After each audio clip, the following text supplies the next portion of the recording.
ജൻസി കലാപത്തിലെ നേതാക്കളിൽ ഒരാളായ ഷെരീഫ് ഒസ്മാൻ ഹാദിയുടെ കൊലപാതകത്തിന് പിന്നാലെ ബംഗ്ലാദേശിൽ വീണ്ടും സംഘർഷം. കഴിഞ്ഞ ആഴ്ച ധാക്കയിലാണ് മുഖം മൂടി ധരിച്ച ഒരു സംഘം ഹാദിയെ വെടിവെക്കുന്നത്. ഹാദിയുടെ മരണത്തിന് പിന്നാലെ ധാക്കയടക്കം വിവിധ പ്രദേശങ്ങളിൽ സംഘർഷമുണ്ടായി.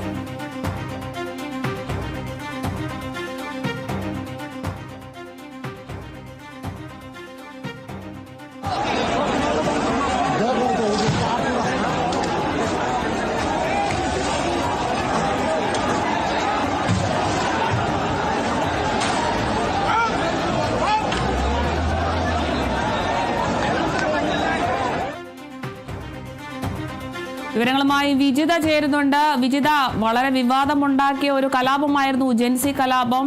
അതിലെ നേതാക്കളിൽ ഒരാളായിരുന്ന ഷെരീഫ് ഒസ്മാൻ ഹാദിയുടെ കൊലപാതകത്തിന് പിന്നാലെ ബംഗ്ലാദേശിൽ വീണ്ടും സംഘർഷമുണ്ടായിരിക്കുകയാണ്. മുഖംമൂടി ധരിച്ച ഒരു സംഘമാണ് ഹാദിയെ വെടിവെക്കുന്നത്. മരണത്തിന് പിന്നാലെ ധാക്കയടക്കം വിവിധ പ്രശ്നങ്ങളിൽ സംഘർഷമുണ്ടായിട്ടുണ്ട്. വിവരങ്ങൾ എങ്ങനെയാണ്? അരുണിമ സൂചിപ്പിച്ചതുപോലെ തന്നെ 2024 ജൻസി പ്രക്ഷോഭം ഉണ്ടാകുമ്പോൾ ഈ പറയുന്ന ഷെയ്ഖ് ഹസീനയെ അടക്കം പുറത്താക്കിയതിനു പിന്നിൽ വലിയ രീതിയിൽ ആ ഒരു സംഘടനയിലെല്ലാം തന്നെ വിദ്യാർത്ഥികളുടെ കൂടെ നിന്ന് പ്രവർത്തിച്ച ഒരു യുവ നേതാവ് തന്നെയാണ് ഉസ്മാൻ ഹാദി എന്ന് പറയുന്നത്. ഉസ്മാൻ ഹാദിയുടെ കൊലപാതകത്തെ തുടർന്നാണ് ഇപ്പോൾ ഇത്തരത്തിലൊരു സംഘർഷം അവിടെ പൊട്ടിപ്പുറപ്പെട്ടിരിക്കുന്നത്. വലിയ രീതിയിൽ ഈ ഒരു മരണത്തെ തുടർന്ന് പലയിടങ്ങളിലായി സംഘർഷം പൊട്ടിപ്പുറപ്പെടുന്ന ഒരു സാഹചര്യമാണ് ഉണ്ടായത്. കഴിഞ്ഞ ദിവസം ഈ ബിജോയ് നഗർ എന്ന് പറയുന്ന ഒരു പ്രദേശത്ത് ഉസ്മാൻ ഹാദി സംസാരിച്ചു കൊണ്ടിരിക്കുന്നതിനിടയിലാണ് മുഖംമൂടി ധരിച്ചെത്തിയ മുഖംമൂടിധാരികളായ കുറച്ചു പേർ വെടിയുതിർക്കുന്ന ഒരു സാഹചര്യം ഉണ്ടായത്. ഹാദിയുടെ തലയ്ക്കാണ് വെടിയേറ്റത്. തുടർന്ന് ഉടനെ തന്നെ ഹാദിയെ ആശുപത്രിയിൽ എത്തിക്കുകയും സിംഗപ്പൂരിൽ അടക്കം പരിശോധനയ്ക്കും ചികിത്സയ്ക്കുമായി തുടർ ചികിത്സയ്ക്കുമായി എത്തിക്കുന്ന സാഹചര്യം അടക്കം ഉണ്ടായി. പക്ഷേ എങ്കിൽ ഇന്നലെയാണ് ഹാദി മരിക്കുന്ന ഒരു കാര്യമുണ്ടായത്. ഇതിനെ തുടർന്ന് വലിയ രീതിയിലുള്ള പ്രക്ഷോഭങ്ങൾ അവിടെ പൊട്ടിപ്പുറപ്പെട്ടു എന്ന് തന്നെയാണ് അറിയാൻ കഴിയുന്നത്. ഈ ഛത്രശക്തി എന്ന് പറയുന്ന സംഘടനയുടെ വിലാപയാത്രക്കിടെയാണ് ഈ ഒരു സംഘർഷം ഉണ്ടാവുന്നത്.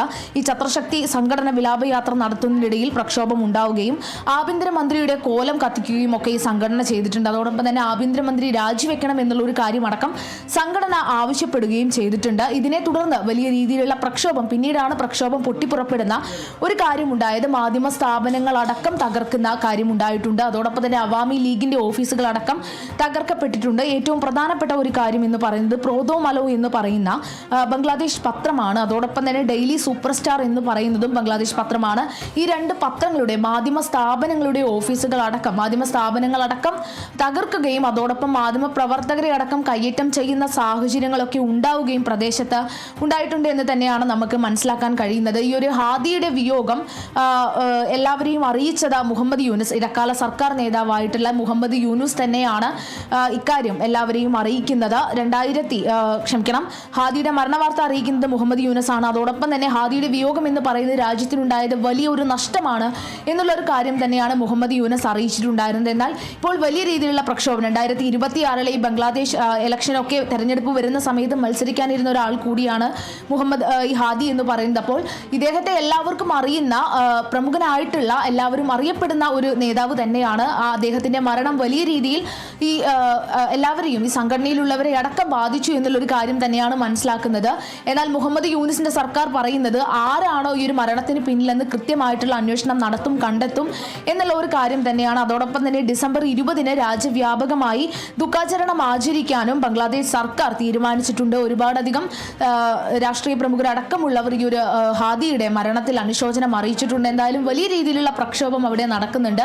മാധ്യമ സ്ഥാപനങ്ങളടക്കം തകർക്കപ്പെട്ടിട്ടുണ്ട്. അവാമി ലീഗിന്റെ ഓഫീസുകളടക്കം തകർക്കപ്പെട്ടിട്ടുണ്ട് എന്ന് തന്നെയാണ് ഇപ്പോൾ നമുക്ക് ലഭിക്കുന്ന വിവരങ്ങൾ എന്ന് പറയുന്നത്. ശരി, വ്യക്തമാണ്. ജൻസി കലാപത്തിലെ നേതാക്കളിൽ ഒരാളായിരുന്ന ഷെരീഫ് ഒസ്മാൻ ഹാദിയുടെ കൊലപാതകത്തിന് പിന്നാലെ ബംഗ്ലാദേശിൽ വീണ്ടും സംഘർഷമുണ്ടായിരിക്കുന്നു. കഴിഞ്ഞ ആഴ്ച ധാക്കയിലാണ് മുഖംമൂടി ധരിച്ച ഒരു സംഘം ഹാദിയെ വെടിവെക്കുന്നത്. ഹാദിയുടെ മരണത്തിന് പിന്നാലെയാണ് ധാക്കയടക്കമുള്ള വിവിധ പ്രദേശങ്ങളിൽ സംഘർഷമുണ്ടായിരിക്കുന്നത്. കൂടുതൽ വിവരങ്ങൾ നൽകിയത് വിജിതയാണ്.